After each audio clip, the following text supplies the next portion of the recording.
नमस्कार, exam happy by Jharkhand channel में आपका स्वागत है। तो दोस्तों जुड़ चुका हूं मैं यहां पर आपके लिए जेटेट परीक्षा 2025-26 की तैयारी को लेकर के। तो आप सभी जेटेट का परीक्षा देने के लिए तैयार होंगे।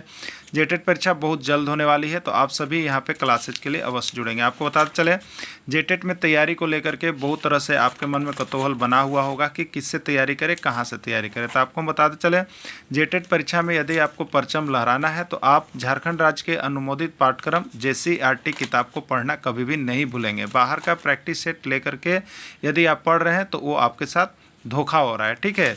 तो आप JCERT जैक का किताब ले लीजिए, जो कि आपको झारखंड राज्य के सरकारी विद्यालयों में मिलते हैं।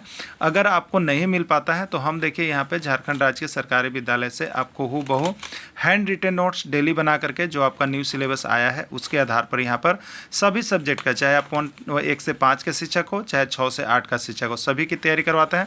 आप घर बैठे यहाँ पर क्षेत्रीय भाषा छोड़ करके सभी सब्जेक्ट का केवल 500 रुपये में तैयारी कर सकते, जिसके लिए देखिए यहाँ पर आपको मोबाइल नंबर दिया गया है 9631054226 पर आप संपर्क करके यहाँ से सभी कोर्सेज परचेज भी कर सकते हैं, तैयारी भी कर सकते हैं। बहुत सारे कोर्सेज बन गए हैं, तो आप अवश्य संपर्क कर लेंगे, घर बैठे ही तैयारी यहाँ से हो जाएगी। चलिए देखते हैं आगे क्या करेंगे। EVS का प्रैक्टिस सेट 3 देखिए, यहाँ पर EVS का जो है आपका टोटल PDF और वीडियो बन चुका है, ठीक है। इस चीज़ को आप जान जाइए। EVS में आपका 6 टॉपिक है, इसी 6 टॉपिक से आपको 30 प्रश्न रहेंगे, ठीक है। तो इसका 6 टॉपिक को हम आपको JCERT किताब से बना दिए हैं, जिनको भी होगा सिर्फ EVS 150 रुपये में लेके पढ़ सकते हैं, ठीक है। तो इसी EVS का 6 टॉपिक से हम आपके लिए यहाँ पर अब प्रैक्टिस सेट करवा रहे हैं। तो आप सभी प्रैक्टिस सेट को अवश्य बनाइएगा, क्योंकि इसमें सभी सब्जेक्ट का मिक्सअप प्रश्न होगा, ठीक है।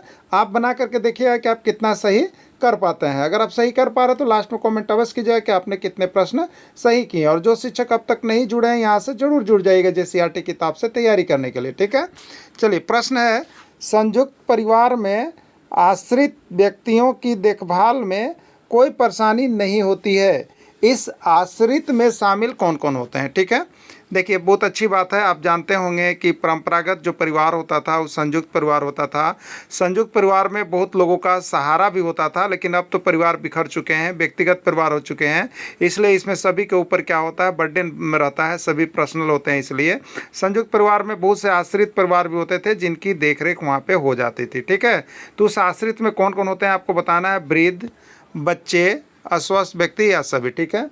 वृद्ध व्यक्ति भी आश्रित की श्रेणी में आते हैं, बच्चे भी आश्रित होते हैं और अस्वस्थ व्यक्ति भी आश्रित हो जाते हैं। तो ये सभी संयुक्त परिवार में देखरेख हो जाता था, इनका भी जीवन पार हो जाता था। लेकिन अभी व्यक्तिगत परिवार में सभी को, वृद्ध व्यक्ति को भी बहुत झेलना पड़ता है, स्वस्थ व्यक्ति को भी बहुत संघर्ष करना पड़ता है, बच्चे को भी करना पड़ता है, जब आप व्यक्तिगत रह रहे होंगे तब, ठीक है। इसमें आपको पर्सनल काम अपना खुद करना पड़ता है। तो इससे क्या होता है, तो संयुक्त परिवार में आश्रित व्यक्ति में आपको वृद्ध भी आएंगे, बच्चे भी आएंगे, स्वस्थ व्यक्ति नहीं, राइट आंसर इसका डी हो जाएगा, ये सभी रहेंगे, ठीक है। सामाजिक बुराइयों का उदाहरण है। सामाजिक बुराइयाँ कौन कौन होती है, बाल विवाह, दहेज, बाल श्रम या ये सभी, ठीक है। सामाजिक बुराइयां यानी वैसे गुण जो आपको समाज में एक उम्र के अंदर नहीं करना चाहिए, वो सभी सामाजिक बुराइयां में आती है। तो देखिए, सामाजिक बुराई में पहला तो बाल विवाह, ये भी सामाजिक बुराई है कि कम उम्र में बच्चों का विवाह कर देना। इससे क्या होता है कि उनका शरीर परिपक्व नहीं हो पाता है, जिससे वे अस्वस्थ हो जाते हैं। तो इसलिए बाल विवाह सामाजिक बुराई की श्रेणी में है, दहेज भी सामाजिक बुराई की श्रेणी में है, बाल श्रम भी सामाजिक बुराई की श्रेणी में है। इसलिए राइट आंसर डी होगा, ये सभी, ठीक है। राइट आंसर डी होगा, ये सभी। एकल परिवार से तात्पर्य है, आपको बताना है एकल परिवार का मतलब क्या होता है, ठीक है। देखिए, राजस्थान टेट 2011 में पूछ दिया था। वर्ष 1950 के बाद का बना परिवार, परिवार जिसमें माता पिता एवं उनके बच्चे रहते हैं। संपूर्ण परिवार जिसमें माता पिता और बच्चा के साथ दादा दादी रहते हैं, कोई नहीं।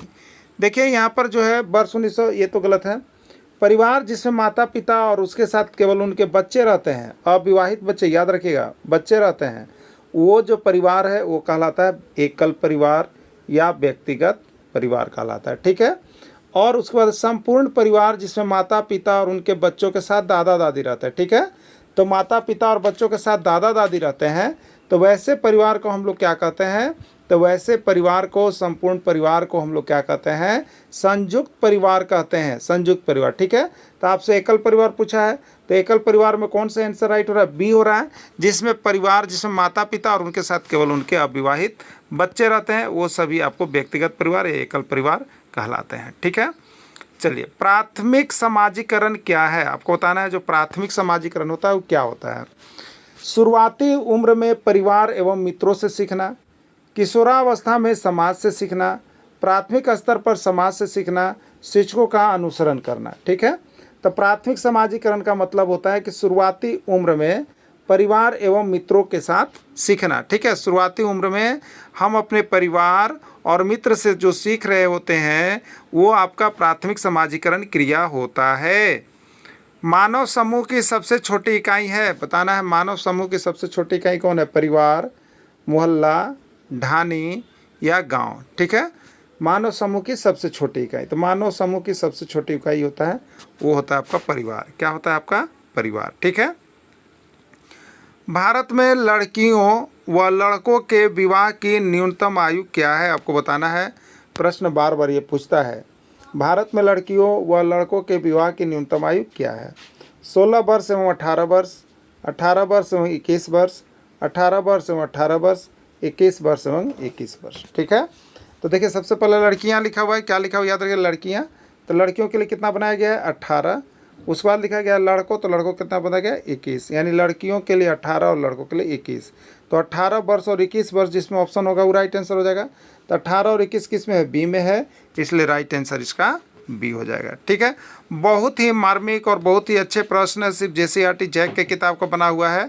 आप सभी एग्जाम में जाने से पहले तक यहाँ से एक बार इसका PDF लेके जरूर पढ़ लीजिएगा। आपको सबका PDF यहाँ पर 150 रुपये मिल जाएंगे। नहीं तो 1 से 5 की संपूर्ण तैयारी 500 है, 6 से 8 की संपूर्ण तैयारी 500 में, क्षेत्रीय भाषा छोड़ के। तो आप यहाँ से PDF लेकर के जरूर पढ़ के जाइएगा। आपको यहाँ डिटेल नोट्स है JCERT किताब का। ठीक है, भारत में बाल विवाह निरोध अधिनियम किस वर्ष पारित किया गया? 2006, 2008, 2011, 1997। ठीक है, तो बाल विवाह निरोध अधिनियम जो है आपको 2006 में पारित किया गया। ठीक है, चलिए, मनुष्य जंतुओं को किस उद्देश्य से पालते हैं?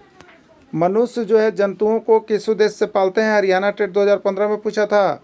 दूध के लिए, मांस के लिए, अंडा के लिए, उपयोग सभी। ठीक है, तो जंतुओं को पालने का उद्देश्य दूध भी है, मांस भी है, अंडा भी है, नहीं राइट आंसर डी होगा, उपयुक्त सभी हो जाएगा। ठीक है, सूअर के रहने के निवास स्थान को कहा जाता है? सूअर के रहने के निवास स्थान को कहा जाता है घर, बाड़ा, अस्तबल या सभी। ठीक है, तो सूअर के रहने के निवास स्थान को देखिए बाड़ा कहा जाता है।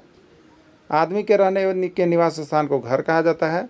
घोड़ा के रहने के निवास स्थान को अस्तबल कहा जाता है। ठीक है, सारा JCERT किताब का बायोलॉजी सेशन में मिलेगा। ठीक है, EVS का जो कॉम्बिनेशन है वो बायोलॉजी और ज्योग्राफी का है। ठीक है, तो हम तो आपको एकदम A to Z प्रश्न उतार दिए हैं सब JCERT से। यहाँ से बाहर तो जाएगा ही नहीं, ये आप दिमाग में रख लीजिएगा।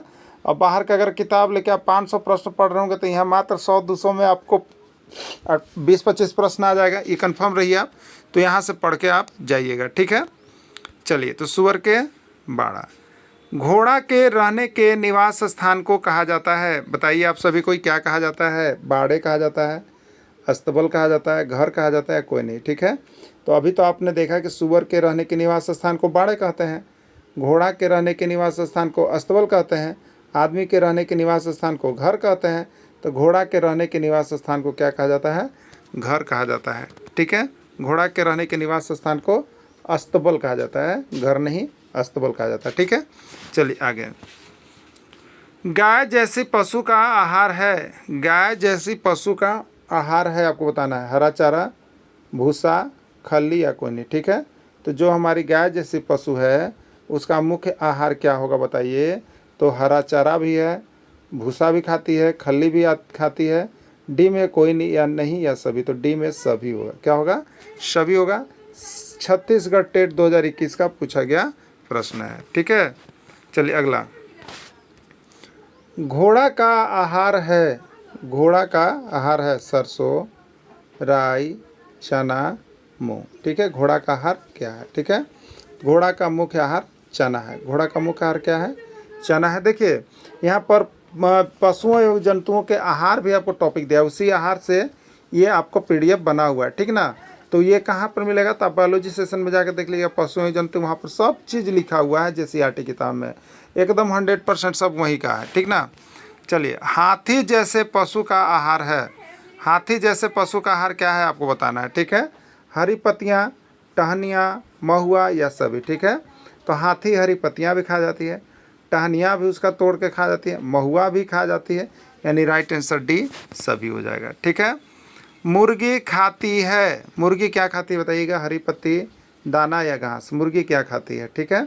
तो मुर्गी यहाँ पे दाना खाती है। ये रीट 2016 का पूछा गया प्रश्न है, राजस्थान शिक्षक पात्रता परीक्षा 2016 का पूछा गया प्रश्न है, ठीक है।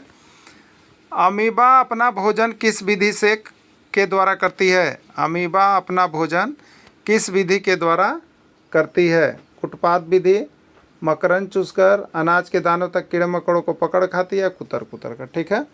तो अमीबा अपना भोजन जो है किस विधि से करती है, सीजीटेट 2019 से पूछा गया था।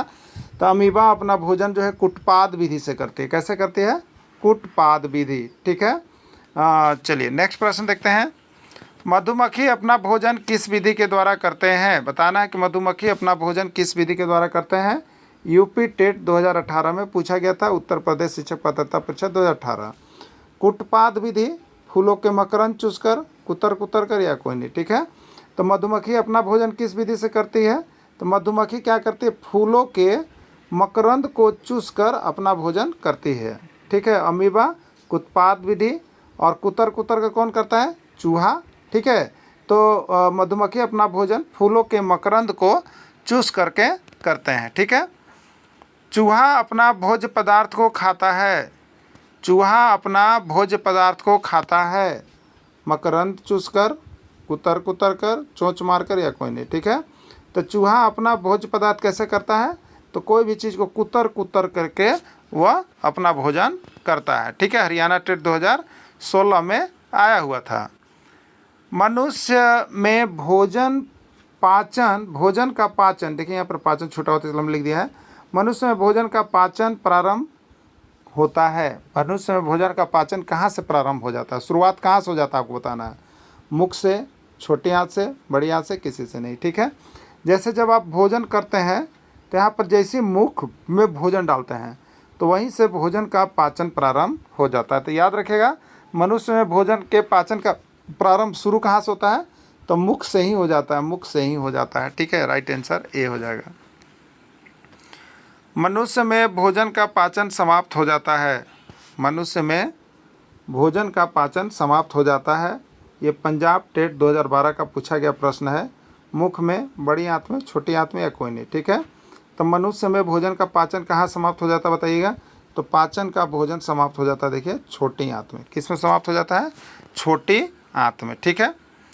वह प्रक्रिया जिसके द्वारा अपचित खाद्य पदार्थ शरीर से बाहर निकल जाता है क्या कहलाता है, वह प्रक्रिया जिसके द्वारा अपचित खाद्य पदार्थ शरीर से बाहर निकल जाता है क्या कहलाता है आपको बताना है, ठीक है। पाचन, परिपाचन, उत्सर्जन या कोई नहीं, ठीक है। तो शरीर से बाहर निकलना क्या कहलाता है, उत्सर्जन कहलाता है, उत्सर्जन, ठीक है। शरीर से बाहर निकलना अपचित खाद्य पदार्थ को उत्सर्जन के नाम से जानते हैं हम लोग। जीभ का कार्य है, बताना है जीभ का क्या कार्य है। हरियाणा टेट 2013 का पूछा गया प्रश्न है, जीभ का क्या कार्य है। भोजन में लार से मिलाना, निगलने में सहायता करना, बोलने में सहायता करना, डी सभी, ठीक है।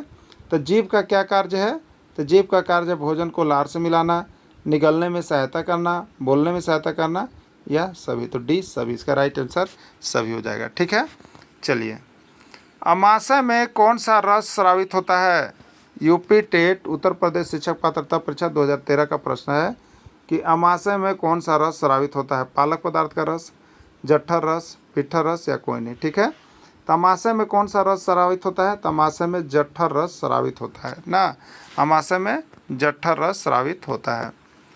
अमाशय में कौन सा अम्ल पाया जाता है, अमाशय में कौन सा अम्ल पाया जाता है, हाइड्रोक्लोरिक अम्ल, नाइट्रिक अम्ल, सल्फ्यूरिक अम्ल या कोई नहीं, ठीक है। Haryana TET 2012, CG TET 2019, MP TET 2013, Bihar TET 2023। बहुत ही इंपॉर्टेंट प्रश्न, ठीक है। तमाशे में कौन सा अम्ल पाया जाता है? हाइड्रोक्लोरिक अम्ल पाया जाता है, HCl पाया जाता है। नेक्स्ट प्रश्न है, विश्व जल दिवस मनाया जाता है। बहुत बार पूछा गया है, जल से जब प्रश्न आएगा तो ये जल से यहाँ से प्रश्न होता है। 22 मार्च, 22 अप्रैल, 22 मई, 22 जून, ठीक है।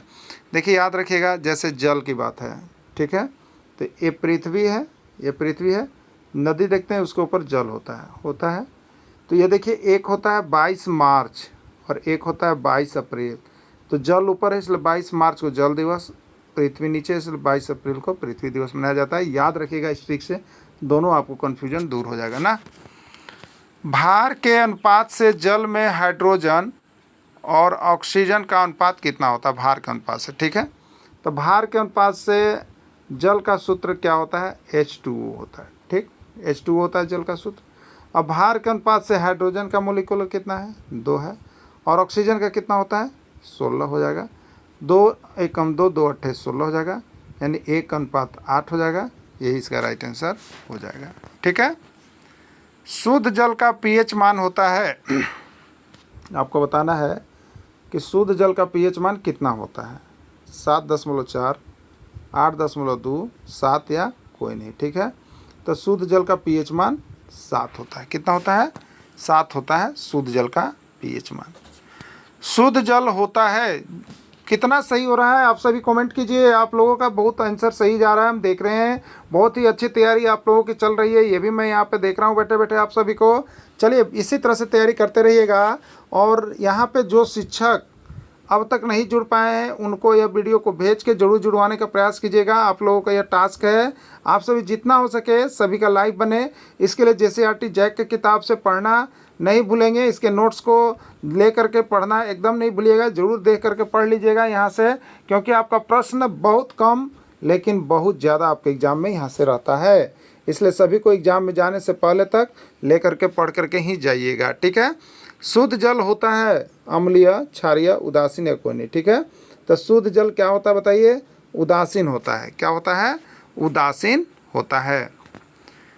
विश्व का सबसे बड़ा रेगिस्तान है, आपको बताना है। विश्व का सबसे बड़ा रेगिस्तान बताइए कौन सा है? लेह रेगिस्तान, लद्दाख रेगिस्तान, सहारा रेगिस्तान, यह सभी, ठीक है। हरियाणा टेट 2018, MP टेट 2017 और हरियाणा टेट 2023 में पूछा गया है, ठीक है। तो विश्व का सबसे बड़ा रेगिस्तान जो है वो आपको सहारा रेगिस्तान है। कौन सा है? सहारा रेगिस्तान है। सहारा रेगिस्तान किस प्रकार का रेगिस्तान है अब आपको यहाँ पर बताना है। Bihar TET 2021, CG TET 2018। ठंडा रेगिस्तान, गर्म रेगिस्तान, शुष्क रेगिस्तान, नम रेगिस्तान, ठीक है। तो सहारा रेगिस्तान किस प्रकार का रेगिस्तान है आपको बताना है। तो सहारा जो है आपका गर्म रेगिस्तान है। किस प्रकार का रेगिस्तान है? गर्म रेगिस्तान है, ठीक है। सहारा रेगिस्तान किस महाद्वीप में स्थित है? सहारा रेगिस्तान किस महाद्वीप में स्थित है? UP TET 2015, Uttarakhand TET 2011, Haryana TET 2013। Asia महाद्वीप, अफ्रीका महाद्वीप, यूरोप और ऑस्ट्रेलिया, ठीक है। तो सहारा रेगिस्तान आपका अफ्रीका महाद्वीप में है। कहाँ पर है? अफ्रीका महाद्वीप में स्थित है। मरुस्थल में कौन सा प्राणी रह सकता है? मरुस्थल में कौन सा प्राणी रह सकता है? हरियाणा टेट 2018, उत्तराखंड टेट 2012 और बिहार टेट 2018, ठीक है। मरुस्थल में कौन सा प्राणी रह सकता है बताइए? गाय, भेड़, बकरी या ऊँट? राइट आंसर डी, मरुस्थल में रहने के उपयुक्त है ऊँट। मरुस्थल का जहाज किसको कहा जाता है? देखिए कई बार पूछा है। बिहार टेट में 2017, यूपी टेट 2022 और CG टेट 2016। देखिए कितना इंपॉर्टेंट प्रश्न है। तो मरुस्थल का जहाज किसको कहते हैं? ऊँट को, घोड़ा को, गधा को या भेड़ को? तो राइट आंसर ए होगा, ऊँट हो जाएगा, ठीक है। ऊँट के पीठ पर कुबड़ होता है जिसमें संचित रहता है। ऊँट के पीठ पर कुबड़ होता है जिसमें संचित रहता है, क्या रहता है बताइए? जल, चावल, वसा या कोई नहीं? उत्तराखंड टेट 2019, MP टेट 2016 और CG टेट 2014 का प्रश्न है, ठीक है।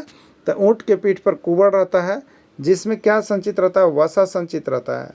वसा संचित रहता है जिसका उपयोग वह लंबे दिनों तक रेगिस्तान में रहने के बाद भोजन के लिए करता है, ठीक है। ऊँट बिना भोजन और पानी के कितने दिनों तक जीवित रह सकता है बताना है आपको? 8 से 10 दिन, 10 से 12 दिन, 12 से 14 दिन, 14 से 16 दिन, ठीक है। तो इसका राइट आंसर जो JCERT किताब में दिया हुआ है 10 से 12 दिन, ठीक है। उत्तराखंड टेट 2016, एमपी टेट 2019 और यूपी टेट 2022 आकलन परीक्षा में भी पूछा गया था। ठीक है, चलिए अगला। ऊँट के पैर होते हैं, ऊँट के पैर होते हैं छोटा, पतला और नाटा, लंबा और पतला या कोई नहीं। ठीक है, तो ऊँट का पैर देखिए लंबा और पतला होता है क्योंकि वह रेगिस्तान में जो गर्म है वो उसके शरीर तक नहीं पहुंच पाए, जिसके कारण इसका ऊँट का पैर लंबा और पतला होता है। ठीक है, सीजी टेट 2018 और एमपी टेट 2018 का पूछा गया प्रश्न है। जैव घटक में शामिल है, देखिए जैव घटक और अजैव घटक अभी तक बार बार परीक्षा में आता है, आप सभी को देखे होंगे, इसलिए इसको देख लीजिएगा। जैव घटक तो जितना भी सजीव जिसमें जीव रहता हो वैसे घटक को हम लोग जैव घटक कहेंगे, जिसमें जीव होगा। ठीक है, तो हरा सागवान का पौधा इसमें जीव है, गाय में जीव है सजीव है, बैल में जीव है सजीव है, इसलिए राइट आंसर इसका डी हो जाएगा। सभी ये जैव घटक में शामिल है। एकदम जैव और अजैव कन्फर्म हो लीजिएगा। जैव में जितना में जीव जंतु हो, जिसमें जीव हो सजीव हो, वो जैव में जाता है, याद रखिएगा। ठीक है, तो जैव घटक में शामिल है हरा नीम का पौधा, बकरी, कुत्ता या सभी। यूपी टेट 2013 और बिहार टेट 2011 का प्रश्न है। ठीक है, तो जैव घटक में कौन शामिल होता है? ये हरा नीम का पौधा, ये इसमें भी जीव है, सजीव है। यह बकरी ये भी सजीव है, कुत्ता ये भी सजीव है। राइट आंसर डी सभी हो जाएगा। जैव घटक के अंतर्गत आते हैं, पहचानिए, अच्छी तरह से पहचानिए जैव घटक। इतना आपको क्वेश्चन आया है कि देख लीजिए, उत्तराखंड टेट 2012 का है। जैव घटक के अंतर्गत आते हैं हरा तुलसी का पौधा, घोड़ा, भेड़िया सभी। हरा तुलसी का पौधा ये सजीव है, घोड़ा सजीव है, भेड़िया सजीव है। जितना भी सजीव वाली चीज़ें आएगी सब कुछ जैव घटक में डालिएगा। ठीक है, और निर्जीव वाला जो चीज़ आएगा उसको अजैव घटक में डालिएगा। ठीक है, सजीव पौधा किस घटक के अंतर्गत आते हैं? जो पौधा सजीव हो, मतलब सूखा हुआ नहीं, हरा हो, वो किस श्रेणी के आते हैं? जैव, अजैव, दोनों या कोई नहीं। ठीक है, तो सजीव पौधा जो है वो जैव घटक के अंतर्गत आता है। ठीक है, जैव घटक के अंतर्गत आता है। अजैव घटक के अंतर्गत आते हैं, इसमें कौन ऐसा है जो अजैव घटक के अंतर्गत आते हैं? सूर्य का प्रकाश, जल, वायु या सभी। ठीक है, ये आकलन परीक्षा में आया था, हरियाणा टेट 2018 में और यूपी टेट में आया था। ठीक है, तो सूर्य का प्रकाश से निर्जीव है, ये भी अजैव घटक है। जल निर्जीव है इसलिए भी अजैव घटक है। वायु निर्जीव है इसलिए भी अजैव घटक। राइट आंसर डी सभी हो जाएगा। ठीक है, सभी अजैव घटक हैं। अजैव घटक में शामिल हैं नाइट्रोजन, प्रोटीन, कार्बोहाइड्रेट सभी। तो नाइट्रोजन भी अजैव घटक है, प्रोटीन भी अजैव घटक है, कार्बोहाइड्रेट भी अजैव घटक, यानी राइट आंसर डी सभी हो जाएगा। ठीक है, अजैव घटक में नहीं है, इसमें बताना है कि कौन अजैव घटक में नहीं है। सूर्य का प्रकाश ये तो निर्जीव है इसलिए यह अजैव घटक में है। वसा ये भी निर्जीव है इसलिए यह भी अजैव घटक में है। गाय, भेड़, बकरी ये सजीव प्राणी का संसार है इसलिए जैव घटक में। नाइट्रोजन ये भी अजैव घटक में है। ठीक है, तो आपको कौन अजैव घटक में नहीं है? तो अजैव घटक में सूर्य का प्रकाश हो गया, वसा हो गया, नाइट्रोजन, यानी राइट आंसर सी होगा। गाय, भेड़ और बकरी जो है जैव घटक में शामिल है। ठीक है, जल को किस घटक में रखा गया है? सीजी टेट 2016, एमपी टेट 2015 का पूछा गया। जैव घटक में, अजैव घटक में, दोनों में या कोई नहीं। ठीक है, तो जल को किस घटक में रखा गया है? जल को अजैव घटक में रखा गया है। ठीक है, भारत में सबसे लंबी दूरी तय करने वाली रेलगाड़ी का नाम बताएं। राजस्थान टेट 2014 का पूछा गया प्रश्न है। विवेक एक्सप्रेस, जम्मू तवी एक्सप्रेस, स्वर्ण जयंती एक्सप्रेस या हिमसागर एक्सप्रेस। ठीक है, तो भारत में सबसे लंबी दूरी तय करने वाली जो एक्सप्रेस या रेलगाड़ी का नाम है वो है आपका विवेक एक्सप्रेस। ठीक है, भारतीय रेल को कितने जोन में बांटा गया है? 16, 17, 18 को है। तो भारतीय रेल को 18 जोन में बांटा गया है। ठीक है, कितने जोन में? 18 जोन में बांटा गया है। मध्य रेलवे का मुख्यालय है, मध्य रेलवे का मुख्यालय कहाँ है? कोलकाता, गोरखपुर, मुंबई शिवाजी टर्मिनल या कोई नहीं। एमपी टेट 2012 का पूछा गया प्रश्न। ठीक है, तो मध्य टर्मिनल का मुख्यालय मुंबई शिवाजी टर्मिनल है। पूर्व रेलवे का मुख्यालय है दिल्ली, कोलकाता, मुंबई या कोई नहीं। यूपी टेट 2016 का पूछा गया प्रश्न है। पूर्व रेलवे का मुख्यालय कहाँ है? तो पूर्व रेलवे का मुख्यालय आपको कोलकाता है। ठीक है, आवागमन एवं संप्रेषण के अंतर्गत ये सारी टॉपिक आप लोगों को देखना है। तो इस तरह से देखिए, डेली हम आपके लिए यहाँ पे शाम को 7 बजे अभी ईवीएस का प्रैक्टिस सेट करवाया जा रहा है, क्योंकि आपके 1 to 5 का लगभग सभी जेटेड न्यू सिलेबस के आधार पर सभी कोर्सेज को यहाँ पर हमने बना दिया। अब उसका आपको क्या करवा रहे हैं? हम रिवाइज करवा रहे हैं। अभी सब्जेक्टली रिवाइज आपके चलेंगे, उसके बाद आपको मिक्सअप रिवाइज चलेंगे, और अब आपकी टेस्ट सीरीज की शुरुआत की जाएगी। इसके लिए आपको सूचना दिया जाएगा टेस्ट सीरीज के लिए। सभी कोई पेमेंट टेस्ट सीरीज में जुड़ने जुड़ने के लिए जमा कर दीजिएगा, जिससे कि आपका टेस्ट सीरीज हम जल्द से जल्द करवा सके। ठीक है, तो प्रैक्टिस सेट सेशन में अवश्य जुड़िए।